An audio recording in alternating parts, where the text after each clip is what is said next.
I'm using something that's been banned from cycling because it gives you too much of an advantage. This thing in my arm tracks my glucose levels and lets me know when my energy levels are a little bit low or when I may need to refuel. So for the past few weeks I've been using this during my training and the results may surprise you, but more on that later. First, let's talk about the wall. Glycogen is how glucose is stored in the body, in the liver and the muscles. If these stores are depleted past a certain point, that's when you'll hit the wall. Okay, so I've done my run now and I've put a few layers on and thought I'd go through what hitting the wall actually means. So when you're doing lower intensity exercise, your body starts to use fat as its source. But then as you ramp up the pace and go into that higher intensity, that's when glucose comes in and we start to use that instead. I've been using this Abbott sensor for the past few weeks now, and Supersapien uses this sensor to look into how glucose actually plays out in your body.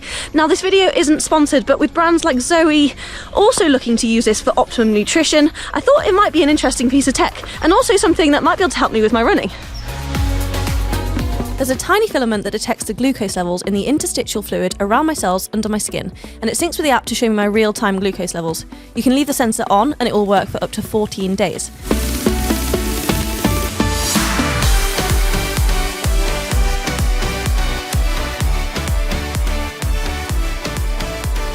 So now we know about the wall and glucose, let's take a look at my levels. I started off by doing a week of running as normal to see what my glucose levels are actually like.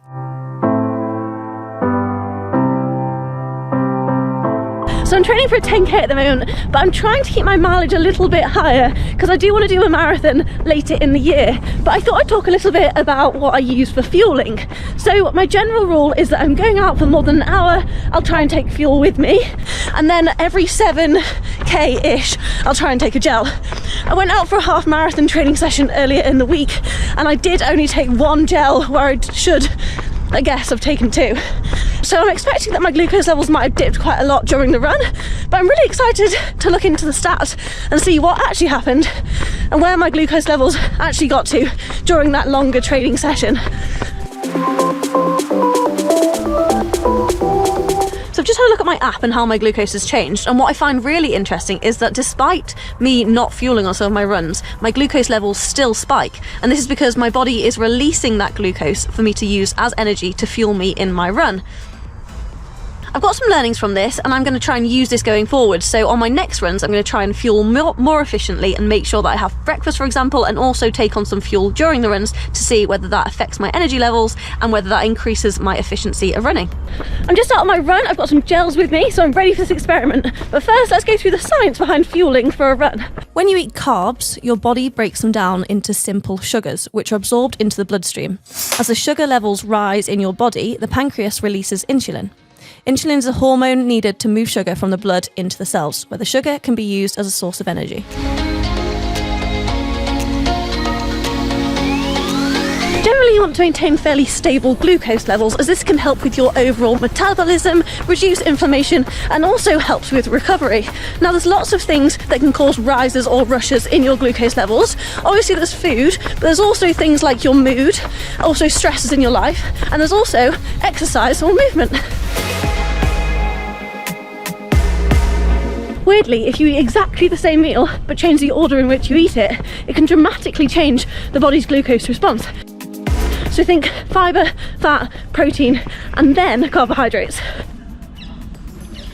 So I'm just at the end of my run, and this is what happened when I looked into when I had a gel. So I could see that my glucose levels was going down and dipping quite a lot, and then when I take my gel, you can see it coming back up again, and that's when I feel a lot more energized and able to complete my session to a lot better ability. Now this does start to go down again, so I think in future sessions I definitely want to make sure that I maintain taking those gels before I start to feel that dip. So for example, if I take a gel every 7 kilometers, then I know that I'm going to keep that steady glucose levels rather than allowing myself to dip and then pick it back up again, because a much more stable glucose level is much better for your running stability. So comment down below, does that surprise you or is that what you'd expect to see? Whilst you're there, don't forget to subscribe. I'm just out on my longest run of the week and I had a banging spag bol last night in preparation for it. Carb loading is such an important way to make sure you've got enough glucose levels for those key events and higher training sessions. Effective carb loading requires stable and sustainable carbohydrates, which increase and maintain your glucose levels over time. It's really important to avoid large spikes and crashes in glucose, which will likely happen from eating a sugary bar outside of exercise or immediate recovery. So how much should you eat? Well, there's lots of guidelines based on your weight, but there's also studies that show that people of the same weight and build can also require different amounts. Research suggests anywhere between 5 to 12 grams of carbs per kilogram of body weight. So if you weighed 75 kilos, for example, this would be up to 800 or 900 grams of carbs at the top end. But you should build up your glycogen stores through carb loading over a few days, and you should definitely spread these meals out throughout each day too. And remember that you need to store that glycogen, plus your body will store 2 grams of water for every gram of glycogen. So if you do weigh yourself, don't worry, that's why.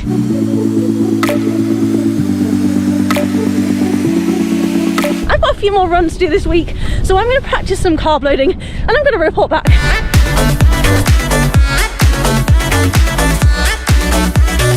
So I'm at my tempo run and I wanted to talk about some practical tips to avoid hitting that wall, starting with race fueling. Now when we're in a race setting, we don't have the time or luxury to start taking on some complex carbs. When our glucose levels start to dip, we need to fill them up quickly.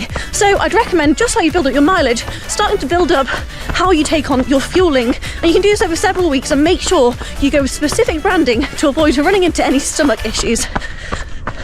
If you're using tech like Super Sapiens, this might allow you to customise your fueling further by testing different brands or types of food, such as gels, fluids, gummies or bars to work out what's best for you. Do you want to see us give this a go? Drop us a comment of which brands you'd like to see us test and we can deliver. Another tip from me is practicing your timing. Now you don't want to leave too short or too long between your race day breakfast and your actual race. A carb-rich breakfast about 3 to 4 hours before your race is optimal. And make sure you practice it as well, just like with everything else. If you're travelling away from home, you might even consider taking it with you to avoid any horrid surprises. Have you ever considered having a coffee after your hard training runs and workouts? The coffee can help increase your glycogen resynthesis rate, which helps with recovery and adaptation. And don't forget how important carbohydrates are for your recovery. If you're not recovering properly between your training sessions, then you're not going to get the most out of your race. Plus, you need to make sure you have carbohydrates and proteins and good hydration to make sure that you're recovering properly. And there's a real window of opportunity in the first few hours to make sure that you have sufficient muscle protein synthesis. So, I've tracked my glucose for 2 weeks now, and what have I learned? As an amateur runner, I wouldn't say I feel the need to track my glucose, as the learnings I've got from this are things that I think I can use going forward without having to strictly monitor my input. But it's definitely been really interesting to see how my glucose levels change from day to day, and particularly around my exercise. They're probably very similar learnings to a lot of people watching this as well. I found it so interesting to see how much my glucose levels spike while I'm out on a run, and then quite quickly crash back down as I haven't taken on anything.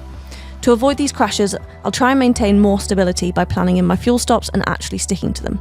I can see why this was banned in cycling, but for running, I'm not really sure whether it does give us a massive advantage, But do you think this should be banned in running too?